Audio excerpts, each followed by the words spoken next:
initially I was sanctioned by the Department of Work and Pensions, having recovering from cancer, and I felt that that decision was wrong. There was one payment missed. It was only 60 odd pence a month. And then they started bombarding me with letters and phone calls, and I had to get up to early hours of the morning getting phone calls and stuff.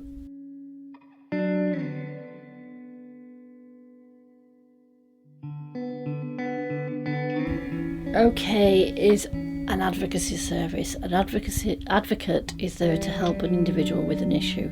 They don't give advice, they don't tell the individual what to do, they give them the information and help them to make the informed decision. They give them the options to achieve what the client wants. So therefore, it's more of a helping hand. When they involve the volunteer advocates, I'd also sort of recommend very, very highly the service that they provide, because they are just enormously thoughtful, careful to listen to what people are concerned about, and careful to do exactly what the client is asking of them. I was assigned an advocate, lovely little lady. She came to the bungalow to visit me. She had plenty of time. I wasn't under any pressure or in any rush to explain everything. She helped me with paperwork, etc. Our advocates are all volunteers. We don't pay them. The only people that are paid are in the office, and they're the office staff. They are all from various different walks of life. They can be engineers, nurses, social workers. Generally they are all retired or semi-retired. They come to our service because they feel they've got a skill and they like to help people. Well, I started off as a volunteer advocate, so I think a good example of I suppose, I mean, if you could say that any of the work we do is typical, because it isn't, because it's all different, but the kind of thing that we get involved with is to do with problems with housing and sort of dealing with the council and various different services.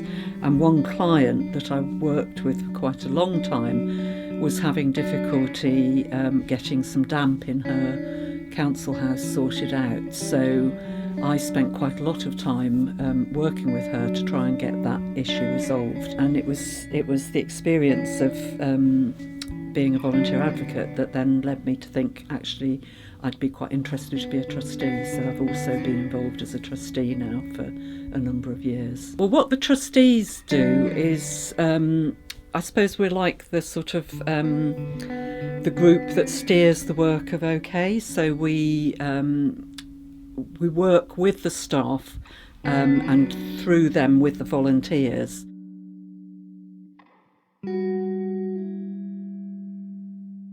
I'd recommend it because we're a worthwhile service. We create a difference. We do have a difference on people's lives, and we do see things through to conclusions, and we generally deal with more than one issue in a person's life at the time. If it not been for OK, I'm 99% sure that I still wouldn't be receiving any sickness benefit.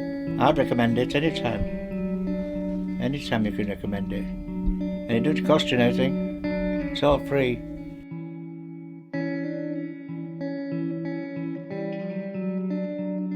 As for accessing the service, that can be done over the website. It can be done via telephone.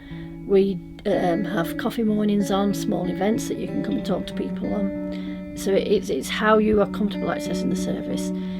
We don't mind either way, websites, telephone, or walking through the office door when the office is open. That is fine. Recommend it to anybody. Personal thing, it's a personal thing, and it's it. You feel that everyone is 100% genuine, and it's so helpful to know that you've got someone that is with you and prepared to back you up fully. This is a personal service. It's one it's a relationship between the advocate and the client. Not every case works in exactly the same way, but the advocate will always see it through to the end.